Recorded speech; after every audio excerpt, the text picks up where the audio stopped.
Welcome to the Heart of Prevention, helping clinicians stay up to date on preventive cardiology. This show features leading experts discussing real-world strategies to prevent heart disease, from lifestyle changes like diet and exercise to medical treatments, including new therapies. Whether you're a medical student, resident, or practicing clinician, this podcast challenges, informs, and enhances your approach to cardiovascular disease prevention. The Heart of Prevention, keeping hearts healthy one episode at a time. I'm Dr. Michael Shapiro, President of the American Society for Preventive Cardiology, and now here's your host, Dr. Kirthana Pakanati. Dr. Bellardo, Dr. Ostfeld, and Dr. Wood, welcome to the Heart of Prevention. Thanks for having us. Thanks for having us. Thank you so much. So I'm Kirthana Pakanati. I'm a current cardiology fellow and your host for this podcast. But before we dive right into today's episode, I'd like to tell you a little bit more about our esteemed guest that we have today. Dr. Robert Ostfeld is the founder and director of the Cardiac Wellness Program at Montefiore. He's a professor of medicine and the director of preventive cardiology. Dr. Danielle Bellardo is the founder of Precision Preventive Cardiology and is on the board of directors for the American Society of Preventive Cardiology. And Dr. Nate Wood is the inaugural director of culinary medicine at the Yale School of Medicine and Irving and Alice Brown Teaching Kitchen at Yale New Haven Health. He's also the co-director of the weight management clinic at the New Haven Primary Care Consortium. So in case you can't tell based on the descriptions, we're going to be chatting all things nutrition today. And I'm so excited to get into this topic. As a trainee, I feel like I have so many questions and so many thoughts. And before we dive into the science, really, can you all share a little bit about what really drew you to focus on nutrition? And how do you think that journey has shaped your approach to patient care today? And we will kick it off with Dr. Wood.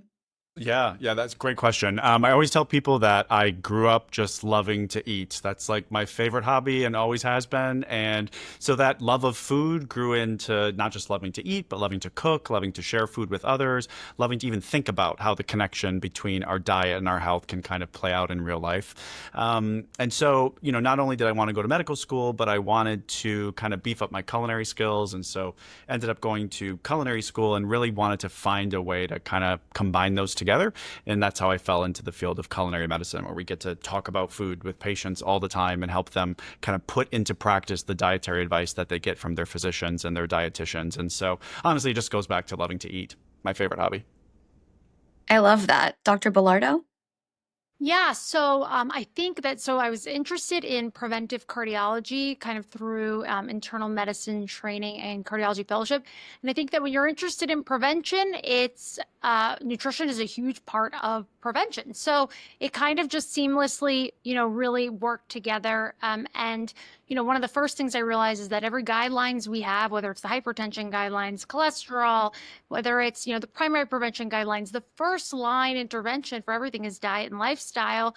And so it was almost unavoidable. And, my interest in seeing how it can impact patient outcomes, especially through a tremendous amount of robust, data that's out there, I think really kind of shaped my interest in using nutrition as a part of my practice. I love that. Dr. Ostfeld? Well, I've been interested in prevention for a long time and, had a chance to learn from incredible teachers, instructors, patients along the way in medical training. And when I finished up fellowship, I kind of knew that, Mediterranean style diet was healthful, but couldn't really quite define it. And it came down to Montefiore to do all the things I was trained to do. And the patients got a little bit better, but they didn't get tremendously better. And I didn't go into medicine to help people get a little bit better. So I was kind of getting a little disillusioned. And it was right around then that I learned about the impact of a plant-based diet. This is like around 2006 or so. And one thing led to another, started our cardiac wellness program at Montefiore with the goal of preventing disease with a plant-based diet. And I mean, quite frankly, outside of a medical emergency, like someone has a major injury and has to be put back together again, I've never seen anything come close to the breadth and depth of benefits that a plant-based diet provides. And it's totally rejuvenated me as a physician. I love that. Okay. So we've kind of talked about, how you guys got here, but I'd like to know within patient groups that you see, obviously, Nate, you see a wide variety of patients in the primary care setting, as well as Dr. Bellardo and Dr. Ostfeld within cardiac and prevention. Do you tailor your dietary recommendations to very specific patient populations? Are the, recommendations you give, do they vary if the patient is, let's say, leaving the hospital after an MI or someone who's coming in and saying, "Hey, I just want to eat better. I want to be better with my cardiovascular health on the whole." And we'll start with Dr. Osfeld. Such an important question. And I think we can pull a lesson here from President Clinton, which is there's that acronym KISS, keep it simple. I forgot the last S. Silly. Well, yeah. So I don't get into, so no, I don't typically have a drop-down menu of all sorts of different options. Speaking generally, like we know that heart and blood vessel disease is the #1 killer of adult men and adult women in the US. It starts unbelievably early in life. 0.7% of US adults consume a quote ideal diet in some studies, and about 75% a poor diet. So we're miles away of where we need to be. So what I do because it's so common and a healthful lifestyle impacts so many things, as Dr. Bellardo and Dr. Wood were saying, cholesterol, blood pressure, multiple things, including cancer and things outside of cardiology. I encourage them to consume as much of a plant-based diet as possible. And there are situations where we need to think about things and titrate things, like maybe end-stage renal disease and interactions with Coumadin. So there are areas where we do need to be more nuanced. But speaking broadly, I encourage my patients to adopt as much of a plant-based diet as they can. Thank you for that. Dr. Bellardo? Yeah, I second, what Robin mentioned, that I always explain to patients too that luckily there's a lot of synergy across guidelines. If you look at the Endocrine Society guidelines, the American Diabetes Association guidelines, our cardiology guidelines, the American Cancer Society guidelines, there aren't 18 different diets recommended for 18 different disease processes. It's actually the same. There's synergy across the data, across the board for chronic disease prevention, whether it's cardiovascular disease, cancer prevention, or well as cancer risk reduction, or diabetes and different cardiometabolic diseases. That eating a plant predominant diet, a Mediterranean style diet that can be fully plant-based. Dr. Osfeld and I both happen to be vegan, but when you look at the data, a Mediterranean diet and a plant-based diet really do super equally in hard outcome trials. So they do really well. So eating, as like Rob just mentioned, a very plant predominant diet focusing on lean protein, reducing saturated fat content, higher fiber from fruits, vegetables, whole grains, legumes, nuts, seeds, things like that. And it's really great because, patients realize that, wait, I don't need to have one diet for my diabetes, one diet for my heart disease prevention, one diet for cancer prevention. All of the guidelines recommend a very similar dietary pattern. So I think making it simple, like Dr. Osfeld said, is key. And also helping patients incremental small changes that are sustainable for them, important as well. Yeah, no, I think the point you made about synergy across guidelines is huge because sometimes I think in training, my mind is focused on what's in front of me and the guidelines I'm reading for cardiology. But patients that are coming to me, most of them don't just have a cardiac issue. They have unfortunately, a slew of other things going on. And if one thing we can make a little bit simple for them, if that's diet, then that's just amazing. Dr. Wood? Yeah, this is fun to be in this room with these folks where we all agree on this. Yeah, so I'm not vegan. I don't personally eat a whole food plant-based diet, but what I tell the patients is something very similar, which is we've heard of the DASH diet, the Mediterranean diet, a whole food plant-based diet, the USDA's MyPlate, the Harvard diet. What do all of these evidence-based diets have in common?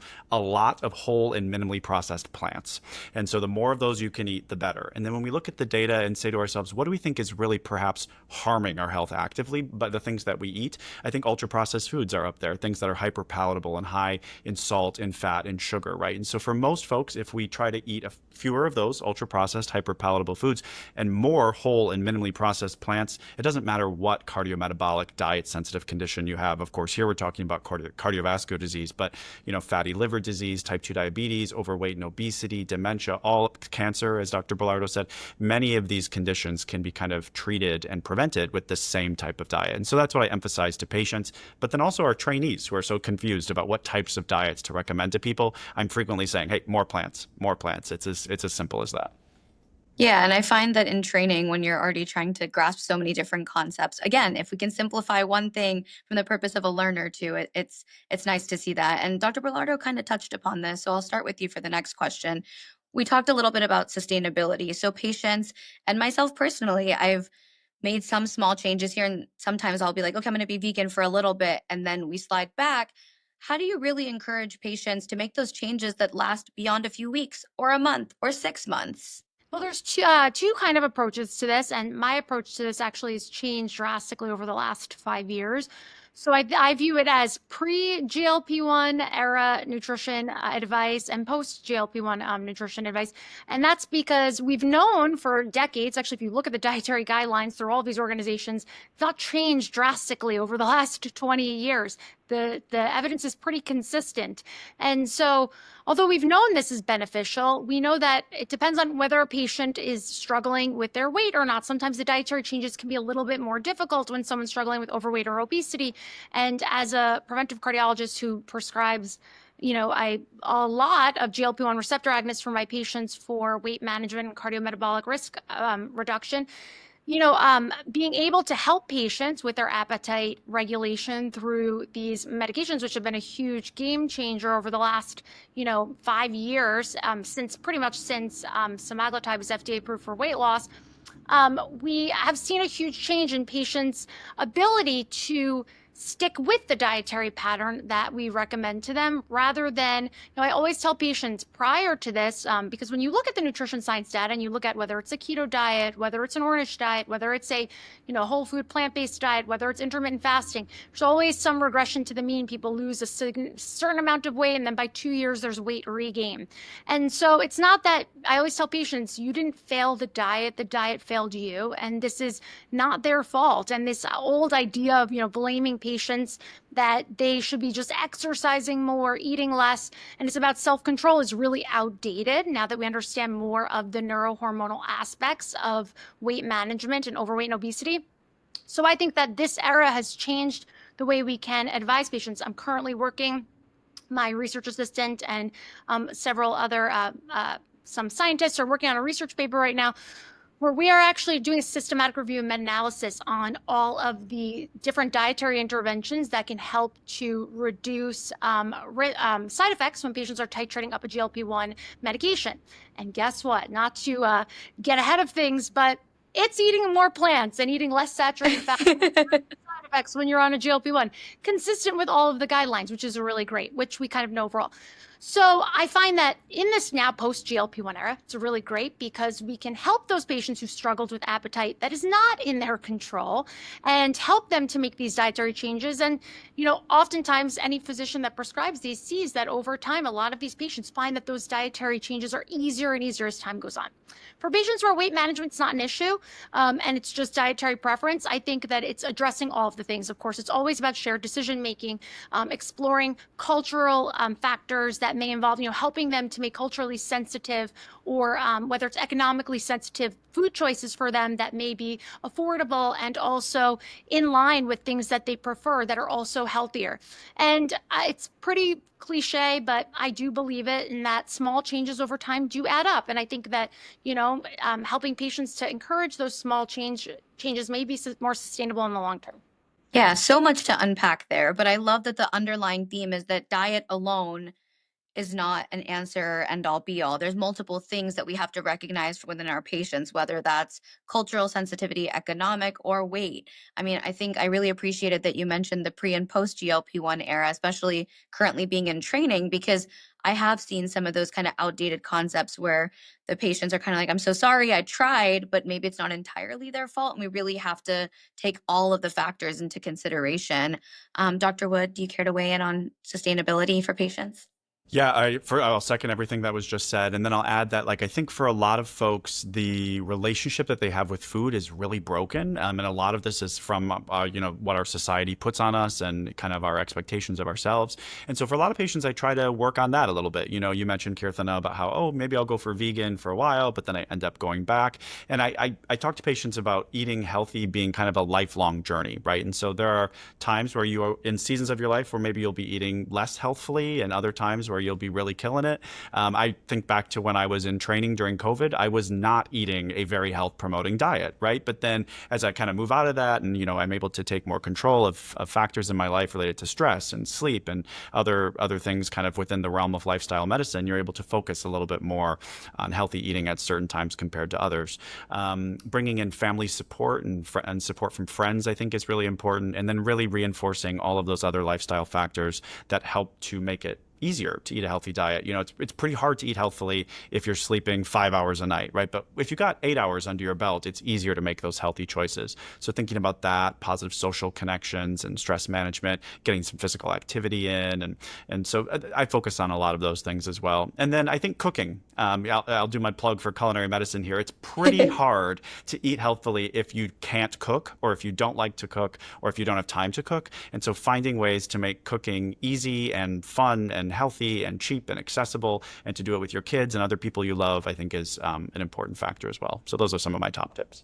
Yeah, I love that you mentioned that it's a lifelong journey because we look at a lot of things as chronic conditions. And I find that when patients are like, well, I tried that diet once a few years ago and it really didn't sit well with me, or, oh, I tried that for a while and then I slipped back. But changing kind of your mind frame of how you look at things and thinking of it as a journey rather than like eyes on the prize, you have to do this by a certain date, I think can really take some of that pressure off patients when they're trying to make those small lifestyle changes. Dr. Oswald, I don't know what they left you, but I'd love to hear your thoughts on sustainability. Well, they really nailed it. They stuck that landing. And behavior change is really a holy grail of medicine. It manifests in so many different ways. And if anyone out there knows the secret sauce, please tell me, because I sure don't. I try some things to help things be a little more sustainable in terms of dietary changes. And obviously, we're being supportive of patients wherever they are, and in the journey, as Dr. Wood said. One thing I try to do is I gamify it a little bit. Like, I'll give patients a handout, and I want them to have, say 3 servings of greens each day and 3 servings of fruits, and on and on. Each thing gets a point, exercise, etc. And so let's say maybe I want them to get 15 points a day. And I'll ask them to write me on the MyChart portal once a week with the average number of points they've gotten each day. And I sometimes make a point not to say, please, you don't need to get into decimal points, just round numbers. I try to gamify it a little bit. I search for their why, like, why do they want to be healthier? And it's any number of reasons. Maybe they want to look as good as possible for a reunion. Maybe they want to come off medications. Maybe they have chest discomfort that they're trying to mitigate, and maybe they don't want a procedure or something. Maybe they want to improve their sexual function, their erectile function. And so searching for their why and discussing why eating more healthfully would address that, sometimes personalizes it a bit for the patient. But it's a constant up and down thing, and continuing to be supportive is crucial. So if anyone out there has a secret sauce for behavior change, please just write me after. Yes. I feel like we could have had a whole episode just on talking about sustainability in terms of behavioral changes, but you mentioned handouts, so I kind of want to use that as a segue here. I find that patients, there's a lot of information, there's a lot of tools and strategies. What do you tend to reach for when you're trying to help support patients in making dietary changes? In my head, some of the things I'm thinking of are apps or food diaries or group visits. How do you really structure your practice? And we'll start with Dr. Ostfeld. Well, so what I do is I do it with individual patients and their also inpatient, which we could talk about later. We have an inpatient aspect of our program, but it's primarily outpatient, and with whoever joins the patient. But exactly, we'll do a typical history and physical, all the usual stuff we all do, review medications. It's all of the above to protect someone: medications, procedures, lifestyle change. And we'll discuss why eating more healthfully will be important for them. I'll go through our handout, which has information about what I would want them to eat. A really wonderful resource I found is the American College of Lifestyle Medicine's Food as Medicine Jumpstart. That's really helpful. It's like 20 pages of becoming more plant-based, lots of practical information. There are many things like that out there, but that's one thing I'll encourage patients to do. There's some documentary films sometimes I'll encourage patients to watch. These are brands, so I won't mention them here. We also have these Saturday morning wellness sessions. We do them periodically. They're about 2.5 hours long. We get into the why and how of plant-based nutrition. So I'll speak for about an hour, and RD, Lauren Graff, wonderful. She will speak for about an hour. Then we have about a half an hour for Q&A. We do them all virtually. For 10 years, we used to do them in person. We don't charge patients for these sessions. We fund them all through donations. So that's a good way for us to supplement the information.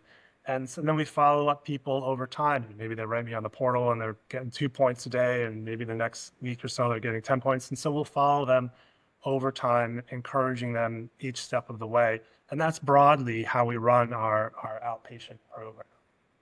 Yeah, and those wellness sessions you mentioned, are those small groups, large groups? How many patients tend to attend those? It varies because we do this, we schedule them a little bit randomly. Like if I'm on call for a couple of weeks, we won't do that. And Yeah. so the backlog of people, and it's a Saturday morning and there's no charge. So there's not a trivial no-show rate. But it'll range from, when we used to do them in person, from 5 to 35. So it would be a wide range depending on timing. Yeah, that's interesting. And I'd love to hear more about the inpatient sector as we keep talking. Dr. Bellardo? Yeah, so at my practice, I'm lucky we have a registered dietitian who can work with patients. One of the biggest things that I always try to add into every talk I give is that we as doctors need to do everything we can to advocate for our RD colleagues because they are so valuable and they are the best. There is currently a bill that's been just held halt in Congress where they're trying to get increased coverage, insurance coverage for registered dietitians right now. The coverage is so meek and just is horrible because dietitians are incredible. They are a partner that we should be able to use more. But I do have dietitians in my practice, so I'm fortunate. And also we have, but not all my patients see my dietitians because we also have a really robust patient education portal we created where I created kind of step-by-step nutrition guides for patients. A lot of them have similar themes, meaning because since the diet parameters are similar for each disease process, but we do have some specific things for things like hypertension specifically versus hyperlipidemia specifically versus being on a GLP-1, because there may be some small marginal little differences in our recommendations. Patients can access this. We recommend they use a free tracking app like MyFitnessPal if they're trying to increase their dietary fiber, for example, and lower their saturated fat to improve their hyperlipidemia. And, providing them with the education, and I think is a huge part, is also almost, kind of setting the score back to zero where they've heard so much. It's so hard to be a consumer of health information in 2025. And I tell my patients this every day. If it's not in preventive cardiology, I could easily fall for anything that's out there. The analogy I give is like skincare stuff. It doesn't matter. They can throw an ad at me for X, Y, or Z skin topical cream, and I'll have to text my friends who are dermatologists. And they were like, "That's ridiculous. It's based on a mouse study. Don't waste your money." So imagine being a patient trying to consume the information, especially in the wellness space, in which unfortunately diet has fallen into. It's really hard. So I think one of the biggest first steps is kind of just actually addressing some of their myths and misconceptions about things like soy. I have patients who say to me, "Well, I can't eat soy. I'm a man and it's going to feminize me, etc." And I think one thing that doctors sometimes forget that, I've seen, and I think it's getting a lot of the doctors I know and a lot of the doctors in ASPC are great at this, is the communication with patients, remembering our patients are smart. They may not be a doctor, but you can explain to them why the science behind soy not being feminizing or dangerous is effective. And I think patients feel respected when you answer their question with a dignified response, not just look at our guidelines, but listen, they've done randomized controlled trials on X, Y, or Z, and this is what the data shows. and it builds confidence in our patients in the advice we provide them. So, but I'll just leave it with the fact that advocating for our RD colleagues is one of my biggest plugs here today as well. And I think that they're a huge part of the team. And hopefully, if we can eventually get things through the government, eventually we'll be able to make that happen. Yeah, no, I think absolutely. I think our dietitians, I mean, I remember in residency, they would cover, multiple floors, multiple segments of the hospital, running around and then always available to answer our questions. And I think they truly spend the time with the patients and empower them to really make those decisions and changes. And I think hearing things multiple times as a united team also really helps patients kind of understand. And I love the point you made about really explaining the science behind things to patients and making sure that they really understand, because with everything that's out there nowadays, and we'll get into that, they really want to know why something does what it does. It's not enough to just say, "Hey, this works," but really why. And I think that empowers them to make their own decisions and feel good about the decisions they're making. Um, Dr. Wood, I'll take it over to you for any tools or strategies you use in your clinic. Yeah, my MO is basically to get the conversation started with patients and emphasize to them that I, as your physician, I think it's important to talk about diet. This has a big impact on your health, right? But simultaneously recognizing, as Dr. Bellardo said, that most physicians are not really the experts in nutrition, right? It's a lot of our dietitians. And so getting the conversation started with patients, referring them to a dietitian. And then the other two pieces that I do is we provide educational handouts. Some of them we've developed in-house. I really like to send patients to the nutrition source, which is hosted by the Harvard T.H. Chan School of Public Health. Amazing, really evidence-based information on there, both for patients, because it's written in a way that's easy to understand, but for clinicians as well, with references to really good primary literature. So I really like that resource. And then the other one I really would plug is the American College of Culinary Medicine. Yes, we have our own college. They have a whole bunch of recipes available for free on their website that are developed by chefs, registered dietitians, and physicians. And so you can look for those recipes based on whether you're looking for a sauce or a salad or a soup or a sandwich, So lots of good resources there. And then our final touch point is culinary medicine. So we offer free group hands-on cooking classes for patients that are taught by a chef registered dietitian here, which is a really, really fabulous resource to kind of help. We call it the sinew. It kind of brings all of that together, right? What you're hearing from your physician and what you're reading in the handouts, what you're hearing from your dietitian, how do you bring that to life? And we feel like that's what we do through culinary medicine. And so you kind of are able to do some of that in the clinic visit. But of course, all our listeners out there know that we don't have a lot of time to be doing this perhaps and are already busy clinics. And so thinking about how you can bring in other team members and outsource of that to some evidence-based resources, I think is also helpful. I love that. So it's seeing is believing and then tasting is believing is kind of what it Yeah. sounds like. Yes, That honestly just exactly. sounds like a fun time. So we kind of touched upon this a little bit, but I really want to bring this up because I do think this is something that as a trainee going into my practice eventually, I'm really going to have to face is misinformation and really resistance to change. And there's so much available out there. And I really resonated with what Dr. Bellardo said about kind of feeling like a fish out of water when it comes to other specialties. And so for patients that have access to so many different resources, that it may be hard for them to vet, or maybe they know someone who did something that led to something. How do we really combat all of that misinformation, whether that's from social media or other sources? Social media is the first thing that comes to my head with that, and we'll start with Dr. Wood on this. Yeah, this is one of my favorite things to talk about. So I spend a lot of time myself, and I encourage other physicians and nutrition experts to do this as well. I spend a lot of time talking to media anchors and reporters and journalists because there are so many people out there who are very well spoken and they want to be famous, and they are vying to be in this space. And what we really need is people who actually know what they're talking about being in that space. And it's hard to crowd out those folks who don't know what they're talking about if we, from the academy and from these colleges and other areas of expertise, are not in there speaking as well. So first of all, that's a call to everyone out there listening. If you feel like you have a particular expertise, cardiology, preventive, or otherwise, please make it a point to try to be out in the media, social, traditional, or otherwise. And then I think it's a lot about building rapport with patients to be sure that they feel comfortable bringing their confusion about things that they see or read or hear or watch on social media, that they can bring those questions to you and that they feel like you're a trusted source to be able to answer them. And if I don't know something, I will truly say, I don't know. And I feel like that's part of building rapport with patients is they don't want to think that they're just going to go to their doctor and hear, them blowing smoke. They want to know like that they're getting truth from their doctors. People are really in search of truth. And so I think this misinformation in nutrition and lots of other realms of our lives is a huge problem that we're facing as a society that's been exacerbated by social media. And so we definitely have a role in trying to combat that. Yeah, I appreciate those points that you made. Dr. Bellardo? Yeah, I fully agree with everything Dr. Wood said. If you have the energy or bandwidth to get on social media and share evidence-based information, literally just guidelines is what I share constantly.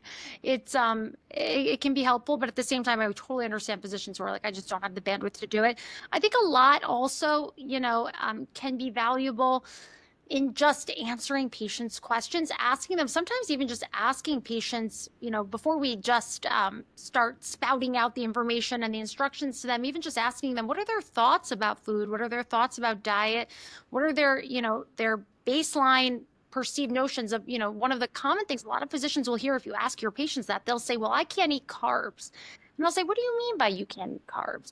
And then you'll understand that they mean like a white bagel, a sesame bagel, but really not understanding. Well, then I'll be like, explain. Well, carbs a macronutrient, and not all carbs are created equal, and many carbs are very healthy, and legumes and fruits and vegetables and all these things. And we explain fiber, and sometimes just opening the conversation with asking them what their current beliefs are about food and diet can be helpful to get started. And also, you know what? It's never going to all happen in one appointment. I think just like everything, getting our patients to buy in to take their guideline directed medical therapy, getting patients buy in to trust us for a lot of different things can take time. And I think that if you don't need to convince a patient that day, I think building a rapport with the patient and working on shared decision making is pretty much the most evidence-based thing we can do.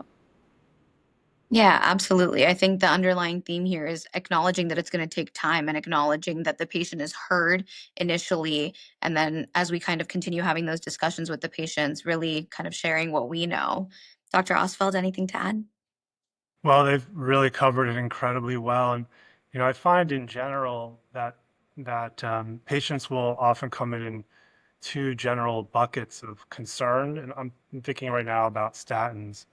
And we're really facing quite difficult headwinds. And as everybody said, getting out there and publicly talking about evidence-based information is critical. But when the patient's sitting across from me, I find they come in generally two buckets. There's one that has well, they'll have very legitimate, thoughtful questions about the evidence behind it, why it's helpful, and are very open to an academic or evidence-driven conversation, and with an appropriate back and forth and asking the questions, answering the questions. They're very open to changing their mind, changing the approach, and so that in that situation can be very helpful. So that's bucket number one. Bucket number two is sort of a fanatical, lathered up zeal against, say, statins or something else that's sort of wrapped in a conspiracy theory. I mean, it's a rabbit hole of stuff.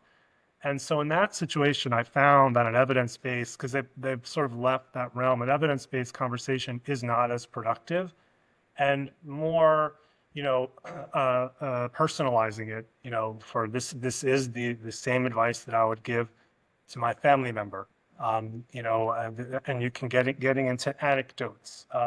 I find that kind of space is more optimal for reaching the kind of the more zealous against the conspiracy theory group. But it's unfortunate that there are these headwinds out there, and but it's important for us to try to combat it. You're absolutely right. Yeah, and I think that still your point continues to add on to the fact that we personalize it to our patients and we really meet them where they are and try to understand where they're coming from so that we can bring in the knowledge that we want to share with them. And as a trainee, I kind of do want to chat a little bit about what do you really think this sort of training to have these conversations would look like? And I'd love to hear at this point also about your inpatient service, Dr. Ostwald. I'm assuming there are trainees on this service as well. But I would love to know if you could kind of integrate nutrition education, whether that's in cardiology, general, IM residency, or any other training. What would that really look like for you? And we'll start with Dr. Ostwald. Well, that's such a wonderful question, and it's a very complex one. And so I think it should be woven into the fabric of all aspects of medicine because it obviously touches all aspects of medicine, as you well know. And so I think ideally we would be learning at so I guess starting from where we are, if it could be, a key part of medical school education. I gave the preventive cardiology talk to the second year medical students at Einstein, and I weave plant-based nutrition into that talk quite a lot. And if that could be woven into multiple aspects of it, because it touches on most aspects of medicine. And then, of course, when we're on rounds together, it's something I talk about with each patient, and the resident, the fellow, the medical student is standing right next to me. We also, many years ago, created plant-based meals that you can order for inpatients that are culturally and ethnically relevant. We got it placed on an easy to see spot in the orders on our electronic medical record, so you can order that. We also have a documentary film playing for free for inpatients on one of the educational channels that frequently gets tripped up because the CD is talking about Montefiore's like 1975 TV system or something like that. And it requires constant maintenance, because you can't have time to have a 30-minute conversation with every patient, but that could help to begin to get the conversation going. But along the lines of that dietary path, that ordering those healthy meals, medical systems are people come, people go, residents come, go, attendants come, nurses, RDs. It's like herding cats, getting the word out. These systems are so huge. So one thing that we've done, and we're at the 1 yard line for this now, is we've created, this is a part of Montefiore's White House to End Nutrition and Be Healthful challenge that with the last administration. We've created a video where we discuss the why of plant-based nutrition and how to order it specifically in our system with how to talk to patients, pictures of what the food looks like. And it's supposed to be, it's not totally over the finish line yet, required viewing for credentialing and re-credentialing at Montefiore, with a nice little test at the end. And I'm sure when people see me on a video and they're like, they have to watch this 10-minute video, people are not going to be particularly happy, but I'm happy to take those arrows. And so that's it, because otherwise you're herding cats. And so now everyone's going to see it. They're going to know how to order it. So I'm very hopeful that that's going to ramp up its utility and its discussion. So it's weaving it into all aspects of care. When we talk about when we round up patients about their cholesterol, about their coronary artery disease. We share literature with the residents. Before we round, I make them give a 3-minute, not more, so it's not painful, discussion about some topic. And I usually pick a nutrition-related topic because it is under-discussed. I also make them watch a certain documentary film, and then we talk about it on rounds. And there's a research project I'd love to talk about, but I know I'm talking too much time. So medical education, getting on board exams, woven into all aspects of care, of the teaching cycle, from attendings to fellows to residents to med students. Yeah, what a great point. I mean, when I was even bringing it up as a question, I said, how should it be emphasized in fellowship training? But we have to think much earlier in the process and getting that started, even at the medical school level or before, so that it just keeps getting reiterated throughout the course of our training. Dr. Wood, do you have anything to add? Yep, I agree. Yeah, it should be kind of woven in throughout. And so I think ideally you have certain competencies that are taught in medical school, then you build on those in residency, and then you get disease-specific competencies that are taught and achieved in fellowship. And so there's actually just a consensus statement that came out in JAMA Open quite recently. So I encourage folks to look at that, by David Eisenberg et al. And that's really trying to help establish exactly how we should do this. And so I think in medical school, you should be learning about the connection between diet and disease, the things things that are kind of harming our health and the things that can help it. And for most medical schools, they're learning in organ systems. And so then in each organ system, you're learning about the contribution of diet to disease or the prevention thereof. So I think that would be really important. And then in residency, you're learning ideally how to put that into practice. So what is the 5 A's method? How do you take a 24-hour dietary recall? How do you make SMART goals with patients, right? And then there should be kind of an OSCE where you do dietary counseling sessions with a standardized patient or a simulated participant to kind of focus on that. And then, like I said, if you choose to go on to fellowship, that's when you learn about kind of disease-specific recommendations and guidelines and how to talk to your patients about those. But I think really the education has to start earlier, because there are some things that all doctors need to know. And then once you get to your residency, that's when you really learn to put that into practice. And then fellowship is when you specialize. But it should be really throughout the spectrum. Yeah, absolutely. Dr. Bilardo? Such a great advice from both Dr. Oswald and Dr. Wood. That's fantastic. I agree. And the only thing last to add is that sometimes a lot of the, sadly, if we all admit it, sometimes some of the biggest purveyors of misinformation about nutrition science are doctors, or people with MD or DO after their name online. Some affiliated with large institutions like Cleveland Clinic, still selling parasite cleanses and adrenal detoxes. So unfortunately, we can't just say trust doctors. There's a lot of authority bias that really confuses our patients a lot. And I think by integrating nutrition science, since the problem is that sometimes people finish residency and fellowship and they know nothing about nutrition science. And then all of a sudden people think it's this area that anyone can jump into. And then they just believe, they listen to a few podcasts and read a bunch of blogs and think that that's the science. And all of a sudden they start becoming, the intermittent fasting doctor or the keto doctor or all of these things. And the problem is that, because there's the lack of training to begin with, it kind of leaves this hole where people then think it's just like this extra marketing tool they can use for their, to build their reputation and practice as they grow. But the issue is, if it's not evidence-based, then we're actually doing more harm than good. And so I also think really one of the things that we should focus a lot on training is critical scientific appraisal. We should be learning how to evaluate systematic review, meta-analysis, levels of evidence for nutrition science the same way we do for a drug study. Doctors should be very cognizant about supplements. We see doctors recommending supplements all of the time. I am constantly taking patients here in California and Los Angeles off of hundreds of supplements that were recommended not by just a naturopath or chiropractor, by an MD. And so, I think that there's this whole area that needs to happen. It really, to change what we're seeing, it has to happen, as everyone said, from medical school on, because we have to be learning about nutrition the way we learn about hypertension, the way we learn about treatments, beta blockers, the way we learn about everything else. It's equally, as important. And I think that if it's in the curriculum throughout training, it's less likely that people who are physicians will even fall prey to the misinformation themselves as they get out of training and be able to think about it more critically. Yeah, all amazing points. And really just starting from the idea that we need to start this early on in training. And there's a multifaceted approach to really understanding nutrition, depending on what area of training you are. And even once you're out of training, I think, obviously we're continuing to learn, whether we're still, I'm still in fellowship, so I'm very much still continuing to learn. But even once we're attendings and, in practice, I think being hyper aware and cognizant of everything that's out there and continuing to educate ourselves. And so in the interest of time, I really just want to wrap up with one quick question, but I feel like we could have this conversation for hours, and we definitely want to create kind of a series related to nutrition, because I just think it's such an important topic.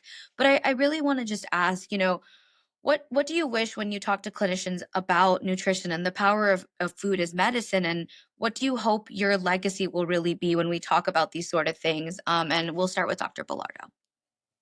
I'd say for me, my biggest thing, and I've been on my own evolution and journey and my understanding of scientific evidence. I think that I think for me, critical scientific appraisal, being able to really understand truly what evidence-based medicine is, has been the biggest change. It applies to everything for medicine, but especially nutrition science. And I think that, emphasizing that people who, take a headline, this X, Y, or Z is a superfood, it's going to cure all these things. sometimes by just emphasizing that doctors really just go back to the foundations of scientific appraisal, of being able to critically evaluate a research study, understanding if it has any even clinical impact, if it's a well-designed study. It sounds so basic, but sometimes when I see recommendations made online or in the news or in the headlines, and I'm thinking, did you just forget every single thing we've learned about how we evaluate, use the level of nutrition science information, the same level of evidence to which we evaluate guideline-directed medical therapy. And even if someone doesn't want to learn all of these things, because I totally get it, I'm on a lifelong journey to become better and better at critical scientific appraisal. You can always just rest your laurels on the guidelines. I think that is a very valuable thing that sometimes gets, pushed under the rug. But our guidelines have valuable nutrition recommendations in them for every disease process. And you can kind of rest your laurels on the fact that there is a guideline committee who is working together to synthesize multiple levels of evidence to develop these recommendations for patients broadly. And so I think that, besides all the patient care things and things like that, but I think just as physicians ourselves, constantly trying to hold ourselves up to that higher standard when we're giving nutrition advice is really valuable. Yeah, absolutely. Kind of plays onto that continuous lifelong learning that we were discussing. Dr. Ostfeld? Oh, well, thank you. And I think along the lines of what Dr. Wood and Dr. Millardo were saying, if people want to get started, because unfortunately there's not a lot of medical education currently, or at least when I was going through about nutrition, like you were saying, a beautiful place to start is just even those 2 or 3 pages in the ACC AHA Primary Prevention Guidelines from 2019.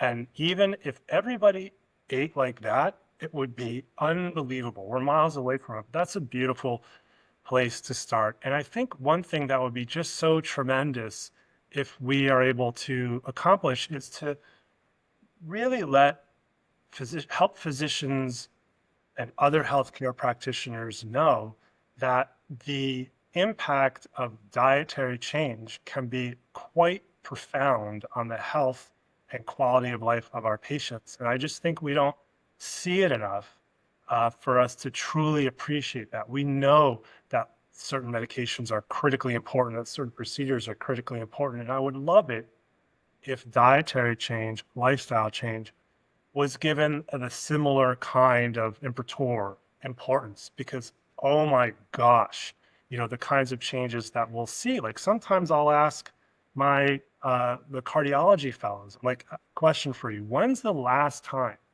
you saw someone come off 3 blood pressure pills, lose 20 pounds, drop their LDL 30%, and be able to avoid bypass surgery? Now, the patient, of course, didn't necessarily want to have in the first place, but their symptoms when they were advised to have bypass surgery resolve over many months, and they've never seen it. But we see it when people adopt much more plant-based nutrition. So I would love it if people if we could rally around the profound beneficial health and quality of life impact we can have. And it's not either or, it's obviously all of the above: medications, procedures, and lifestyle change.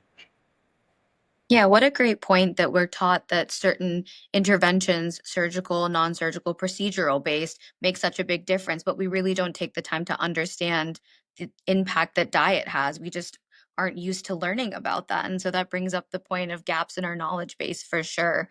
Dr. Wood? Yeah, I love what Dr. Oswald is saying here about, you have medications, procedures, and lifestyle interventions, and it's not either or. And so sometimes I find this with patients, they feel like, oh, if I have to start a medication, that means it's because I quote unquote failed with my diet, right? Or like, oh no, I can just make lifestyle changes because it's not quote unquote bad enough that I need a medication yet. But medications are powerful, and I tell patients that, and lifestyle interventions and diet is powerful, but it's hard to beat the combo of the two. So I frequently find myself talking to patients about that. I think that's huge. I really hope that we can move in the next 10 to 20 years to get away from this constant media cycle of nutrition is confusing and we don't actually know what's healthy, and acknowledge the reality that we know 95% of what we need to know. The more plants that you can eat, the more fruits, vegetables, whole grains, nuts, and seeds and legumes that you can eat, the better. The fewer ultra processed foods that are high in fat, especially saturated, salt and sugar, the better. And that really the hard work needs to go into not what should we eat, but how do we put it into practice and make it sustainable. And so that's kind of what I really hope to see in the future. And at the same time, recognizing that not specific conditions don't need a specific diet, but that this same kind of plant forward, plant predominant, plant-based diet can help to prevent, treat, in some cases even reverse many chronic conditions, including, obviously, we're talking about cardiology today, cardiovascular disease. And so I think infusing in that simplicity with a healthy dose of, get rid of the self-guilt and, improve your relationship with food and learn to love your life and the people you spend it with while enjoying healthy food and realizing that that's possible, I think is motivating for a lot of people. And so I just really hope we can move in that direction. Well, Dr. Wood, I feel like you summed up the episode so well. I don't even know what else to wrap up. I mean, this was such a good time.